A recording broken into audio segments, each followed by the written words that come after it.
राधा राधा राधा राधा राधा राधा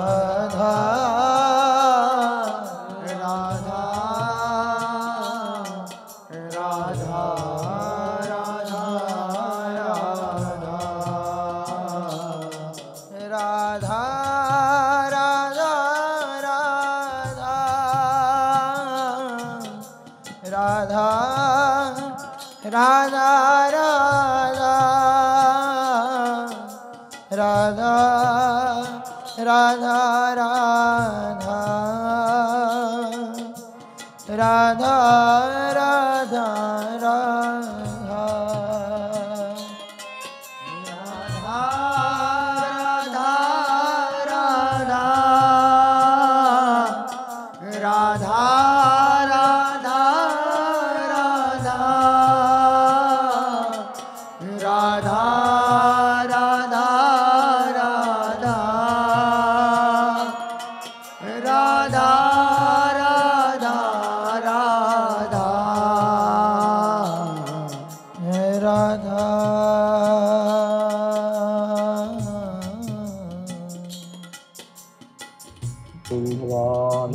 ऋषेभ्यो वृतासूतिरविभूतद्युम्नेव या ऊषप्रथाः अथा ते विष्णो विदुषा चिदर्धस्तोमो यज्ञश्चराध्यो अविष्मोता यः पूर्व्याय वेदसे नवीयसे सुमज्जानये विष्णवेदाशये यो जातमस्य महतो महिप्रवत्से दुष्टवोभिर्युज्यञ्जितभ्यसत नमस्तोदारः पूर्वै यथा विदर्दस्य गर्भञ्जनुषा विपरतना आस्यो जानन्दो नाम चिद्विवक्त्रमहस्ते विष्णो सुमतिं भोजामहे तमस्य राजा वरुणस्तमश्विना क्रतुं सुगन्धमारूढस्य वेधसाः दाधारदक्षमुत्तममोहरविदं व्रजञ्च विष्णुस्सखीवामपोर्नुदे आयो विवायो सचधाय दैवेन्द्राय विष्णुस्सुकृते सुकृतोरः वेधाजनवत्कृशरस्तार्यमृतस्य भागे जो मानमाभोजतो राधा